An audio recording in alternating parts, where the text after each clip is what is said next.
Les quiero compartir una anécdota de hace algunos años que experimenté en México al llegar a una aldea que se llama El Progreso, cerca del río Coatzacoalcos. Y mientras me dirigía hacia donde iba a estar hospedado, una habitación, la persona que me acompañaba me decía: ponga atención, es una sola calle la que hay aquí en la aldea, pero ponga atención hacia dónde va caminando, porque de pronto puede pisar una serpiente o quizás un alacrán, así que debe estar atento. Y esto me trae a la memoria entonces lo que muy oportunamente la lección de escuela sabática ha titulado para esta semana: los cuidados que debemos de tener aquellos que hemos llegado al tiempo del fin.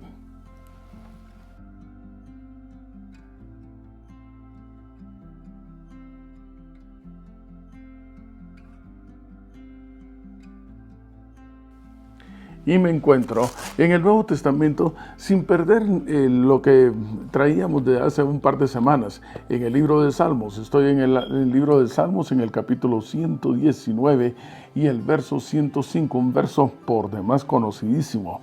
Lámpara es a mis pies tu palabra y lumbrera a mi camino. Les decía que estando siempre en México hay varias cosas que he aprendido de este hermoso país, y entre algunas de ellas es la forma en que se expresan de aquellos que por alguna razón se han retirado de la iglesia y han vuelto a los hábitos antiguos, a hábitos de vida más relacionados con el mundo. Y te dicen: es que fulanito de tal está caído. Y en verdad esto me lleva a la consideración del texto que vamos a ver en este momento, que se encuentra en el Nuevo Testamento, 1 Corintios en el capítulo 10 y el verso 12.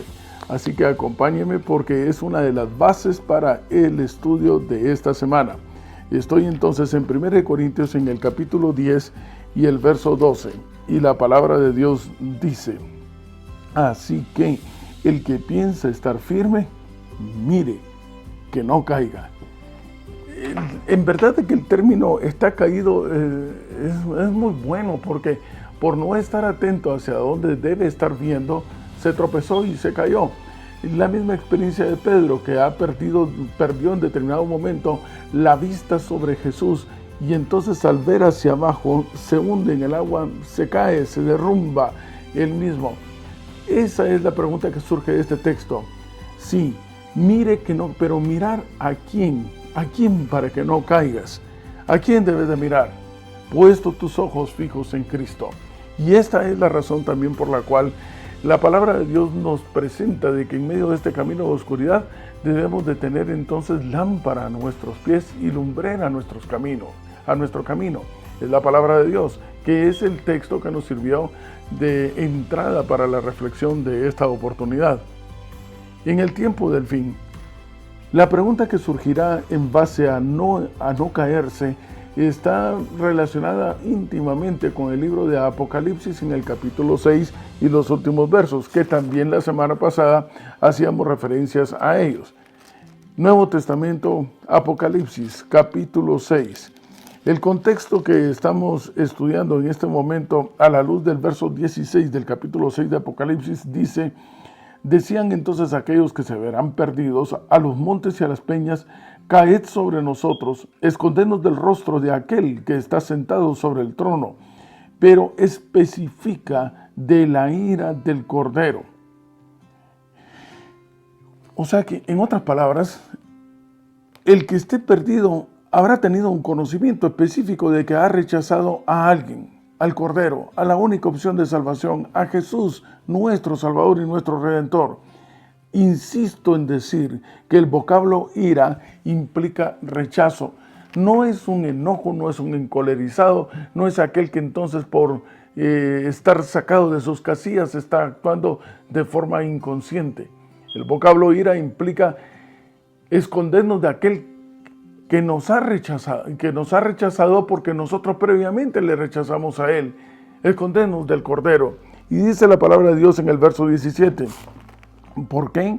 porque el gran día es el vocablo asociado dentro del pensamiento judaico al día de la expiación, un día tan solemne porque era trascendental. Y utilizo correctamente el vocablo trascendental porque implica de muerte a vida o de vida a muerte. Trasciende el estatus entonces de vida que tiene el ser humano. Era un día trascendental, tan solemne que ni siquiera se atrevían a llamarlo por su nombre y simplemente le decían el gran día. Y ya todo el mundo sabía de que se refería a ese día, a esa ocasión especial en la cual habría un ajuste de cuentas. Todo el pueblo de Israel alrededor entonces del santuario estaban rostro en tierra. No estaban de pie, no estaban recostados en una pared, no estaban pasándola suavemente, estaban extraordinariamente preocupados. Era una situación en la cual de pronto no podrían ponerse de pie, sino que quedarían caídos. De ahí entonces incluso que en términos de guerra, a aquellos que han fallecido se les llaman cuantos caídos. Este es el mismo vocablo entonces para que el que está firme, el que quiera estar firme, mire y que no se muera, que no fallezca, que no se caiga. Ese es el término del contexto del cual se está utilizando la palabra caer. No simplemente es un tropiezo en el cual tú eventualmente vas y te levantas, sino que en términos de eternidad, despreciar, rechazar a Jesús como la opción de salvación y en una forma definitiva es caerse, pero para siempre. O en otras palabras, es estar contado dentro de los que están fallecidos. Y la pregunta que se hacían todos los miembros del pueblo de Israel mientras el sumo sacerdote oficiaba y en lo que él salía y decía consumado es, era, pero ¿quién podrá estar en pie? ¿Quién habrá encontrado en el Cordero el sustituto para ponerse de pie? Porque, apreciados amigos y hermanos, bendito y alabado sea el nombre de Dios, únicamente es Jesús viviendo dentro de nosotros el que nos permitirá que nos pongamos de pie ante la presencia de Jehová de los ejércitos. Así que sigamos adelante con nuestro texto.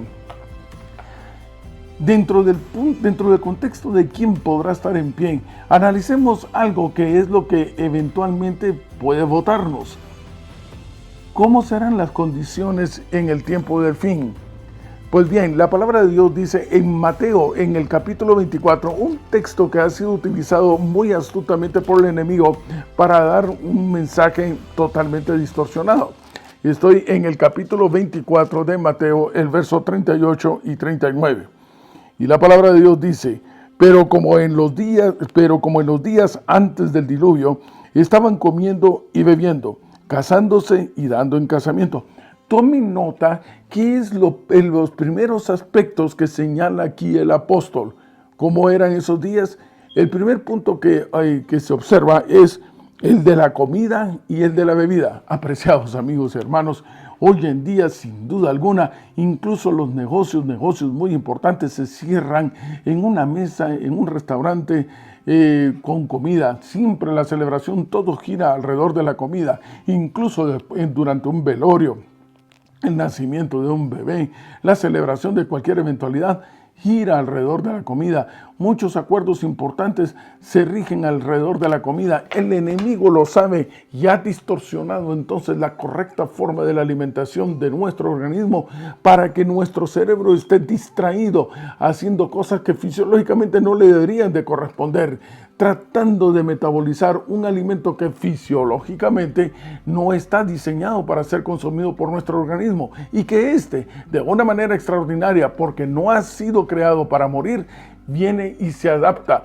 Células que se vuelven anaeróbicas, en otras palabras, que en el afán de salir adelante van evolucionando hacia una adaptabilidad, en este caso de una alimentación incorrecta, que está claramente definida en Génesis capítulo 1, verso 29, en el primer capítulo del primer libro de la Biblia, y también en el último capítulo del último libro de la palabra de Dios, en Apocalipsis. El menú no cambia, el Señor no hay sombra ni variación. Y entonces el enemigo ha utilizado incluso la alimentación para poder evitar que nuestro cerebro sea impresionado por el poder del Espíritu Santo. Esa es la razón por la cual Daniel y sus amigos tenían mucho cuidado de no contaminarse con la comida del rey.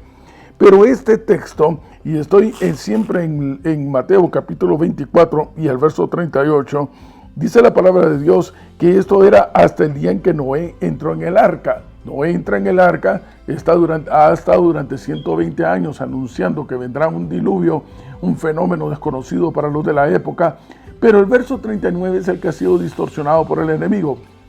Y no entendieron hasta que vino el diluvio y se los llevó a todos. Voy a reparar en primer lugar en el vocablo entender. Recordarán ustedes que etimológicamente el vocablo entender implica adentrarse en lo más profundo para entender, ponerlo a la vista todo el panorama, de tal manera que usted tenga un cuadro completo de las circunstancias. Entender es irse hacia adentro, es profundizar. En otras palabras, si no entendieron es porque de una manera somera, muy superficial, o quizás ni siquiera tuvieron cuidado de poner atención a lo que se les estaba exponiendo. Y esto es válido para todas las circunstancias de la vida, especialmente cuando deseamos estudiar la palabra de Dios. Este estudio, por ejemplo, que hacemos semanalmente, que en nuestro caso es un resumen, pero que usted puede analizarlo más a profundidad diariamente, no simplemente con ver un folleto que le llamamos el folleto de escuela sabática, sino que irse más adentro para que podamos entender. El entender al final de todo, tal y como es la base principal de la palabra de Dios, es simple y sencillamente que comprendamos que es necesario dejar entrar a Jesús en el corazón, porque Él es la única, no hay otra. Él es la única opción de salvación, la única forma en que podremos estar en pie, la única manera de estar inscritos en el libro de la vida del Cordero, la única manera de volver a ser reconocidos como hijos de Dios. Así que nublar nuestra mente, incluso con la condición de la alimentación deficiente que tenemos, el medio ambiente degradado que hemos provocado, sino que aparte de eso, no profundizar y agarrar con ligereza un mensaje que es para valores eternos, nos pone en una condición exactamente a la que describe Mateo capítulo 24. Aquellos que no entendieron, vino el diluvio y se los llevó a todos. Ustedes notarán, la pregunta es, ¿a quiénes se llevó el diluvio? A los que no entendieron. ¿Qué fue lo que no entendieron? Que tenían que tener una relación íntima con el Señor. En los tiempos actuales, extrapolarizándolo ahora mismo, entonces el enemigo ha querido distorsionar esto, haciendo ver que los que llevan son aquellos que son raptados por el Señor para encontrarse con Él allá en las nubes de los cielos, de una manera misteriosa, sin que nadie se dé cuenta. Pero yo te digo en esta oportunidad que alabado sea el nombre del Señor, porque Él no se avergüenza de mí, sino que todo ojo verá que Él vendrá por mí, vendrá por ti, vendrá por nosotros, por aquellos que hemos decidido dejar que entre a nuestro corazón y nos transforme por completo.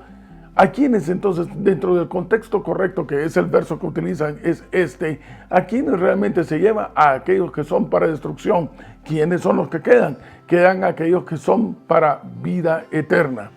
Haciendo de una manera bastante somera, haber votado de una vez por todas este falso concepto respecto a una doctrina que se le ha denominado el rapto secreto. Ahora sigamos adelante. ¿Cómo hacer para que entendamos? ¿Cómo hacer para que se entiendan todos?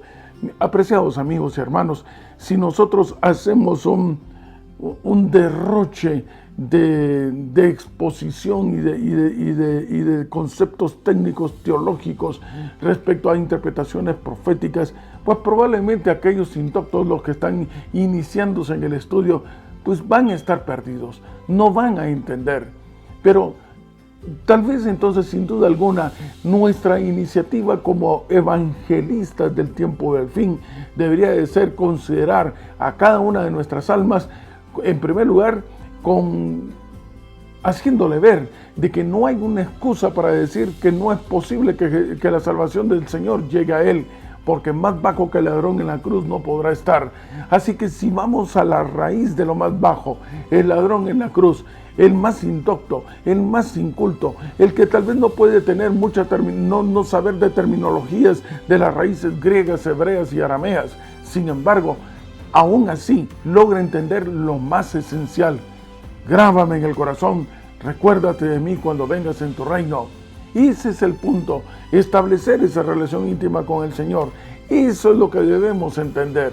Toda la palabra de Dios específicamente no está girando tanto alrededor acerca de cumplimientos proféticos. Realmente la profecía más eminente que debemos entender, y es el vocablo que utiliza constantemente Daniel, la profecía más eminente que debemos entender en términos más básicos, en su área medular, en la raíz misma que da la explicación a todo esto, es que Jesús debe establecer de nuevo una relación íntima conmigo, entrar a mi corazón. Y eso es suficiente. Es la razón por la cual el evangelista también te anuncia: oye, si tú crees, es suficiente, ven, cree y serás salvo tú y toda tu familia. Ahora, eso sí, que el creer, que implica esperar, dejar que el Señor desarrolle un papel preponderante dentro de mi vida, que Él tome posesión de mí, que ya no viva yo, sino que viva Jesús en mí, implica como consecuencia que yo no puedo quedarme con ese mensaje, que me es inevitable poderlo compartir, que no lo puedo contener, y es la razón por la cual voy y anuncio a otros las maravillas de Jehová. ¿Cómo hacer para que entendamos el mensaje? Es un factor para recibir el espíritu del entendimiento.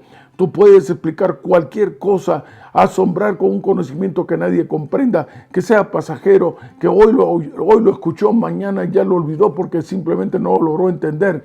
Pero pocas cosas vale la pena aprender en la vida, y esta es una de ellas. Si te conectas de nuevo con el Señor, si te levantas tú, el que estás caído, si te levantas en el nombre de Jesús, te encuentras con Él y dejas que el Espíritu de Él tome posesión de tu vida, Él entonces te abrirá el conocimiento y el entendimiento. ¿Por qué? Porque el principio de la sabiduría está en obedecer a Dios y establecer una relación íntima con el Señor. Este ejemplo es bastante, pareciera un poco medio chistoso, pero es verdad. Hablamos acerca de Noé, un evangelista que ha sido nombrado por el Señor, nada menos que por el Creador. Sin embargo, en 120 años, este evangelista, diríamos en términos actuales, que fue un fracasado, que se cogió el peor evangelista de todos los tiempos, porque solamente logró convencer o logró traer hacia el mensaje a 8 personas, y ni siquiera extraños, sino que fueron su familia. Y este es el punto que me lleva entonces a considerar lo siguiente. Apreciados amigos y hermanos y aquellos que están dentro de la obra del evangelismo, que inevitablemente todos los que nos encontramos con Jesús entramos a tocar trompeta para anunciar a aquel que nos sacó de las tinieblas hacia su luz admirable. Pues bien, todos aquellos, nunca te des por fracasado, nunca te deprimas, nunca te sientas débil o te sientas mal o te sientas arruinado porque o no ves a alguien que le ha entregado su vida. Pero nuestra función es la de sembrar una semilla. La tierra puede ser buena, puede ser dura, puede ser árida, pero tu función y la mía es la de ser simple y sencillamente solo sembradores. Déjale el trabajo al Espíritu Santo, es el que convence de pecado y guía a toda verdad. Si esta semilla, lo más claramente posible, nuestra función es que como buenos maestros demos un mensaje claro, que se entienda, entonces como consecuencia el Espíritu hará su obra, y si es buena tierra, si está accesible para poder abrir la puerta de Jesús que está tocando en el corazón, entonces esta sacará raíces y crecerá por sí misma. No pretendas hacer el trabajo del Espíritu Santo. Algunos dirán entonces: ay, es que solamente una alma se bautizó, solo una alma aceptó al Señor. Bendito y alabado sea el nombre de Dios. Cualquier esfuerzo que se haga en el mundo es pobre, es poco a cambio del valor que tiene un alma. Y para esto quiero compartir textos que en alguna oportunidad ya hemos conversado.